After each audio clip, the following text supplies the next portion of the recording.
എന്താണ് toxic relation? എന്താണ് സംശയരോഗം? അറിയാവുന്നവരുണ്ടല്ലോ ഒന്ന് കമൻ്റ് ഇടണം കേട്ടോ. എൻ്റെ സുഹൃത്ത് അവന് കല്യാണമൊക്കെ കഴിഞ്ഞ് സുഖമായിട്ട് ജീവിതം മുന്നോട്ട് പോകുന്ന ഘട്ടത്തിൽ അവൻ്റെ പാർട്ട്ണർക്ക് പുറത്തേക്ക് ജോലി കിട്ടി പോകുന്നു. ആദ്യത്തെ കുറച്ച് കാലത്ത് തന്നെ ഇവർ നല്ല കോള് വിളിയും ഇവർ നല്ല രീതിയിലുള്ള കമ്മ്യൂണിക്കേഷനും ഉണ്ടായിരുന്നു. വിദേശത്താണെങ്കിൽ പോലും എത്ര തിരക്കുണ്ടെങ്കിൽ പോലും കുറച്ച് കാലം കഴിഞ്ഞ് ആ കമ്മ്യൂണിക്കേഷൻ കുറഞ്ഞു വരുന്ന ഘട്ടത്തിൽ ഇവൻ അതിനെ ചോദ്യം ചെയ്തു. അപ്പോൾ മുതൽ ഇവൻ ടോക്സിക്, ഇവൻ സംശയരോഗി.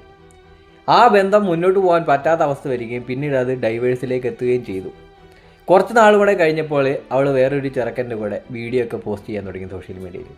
അവളുടെ സുഹൃത്തെന്ന രീതിയിൽ പരിചയപ്പെടുത്തിക്കൊണ്ടായിരുന്നു ആ വീഡിയോ ഒക്കെ പോസ്റ്റ് ചെയ്തത്. അപ്പോൾ എൻ്റെ ചോദ്യം ഇതാണ്, വേറൊരാളെ കിട്ടിക്കഴിയുമ്പോഴാണോ കൂടെയുള്ള ആൾക്കാരൊക്കെ ടോക്സിക് ആവുന്നതും സംശയരോഗികളാവുന്നതും? അതുവരെ അല്ലെങ്കിൽ ഒന്ന് പച്ച പിടിക്കുന്നവരെ ഈ ടോക്സിക്കായ അല്ലെങ്കിൽ ഇവർ ആരോപിക്കുന്ന ഈ കുറ്റമുള്ള ആളുകളുടെ കൂടെ തന്നെയായിരുന്നു ഇവർ സന്തോഷത്തോടെ ജീവിച്ചത്. പുതിയ ഒരാളെ കിട്ടുമ്പോൾ ചിലരൊക്കെ ഉപയോഗിക്കുന്ന വാക്കാണ് ടോക്സിക് അല്ലെങ്കിൽ സംശയരോഗി എന്നൊക്കെ.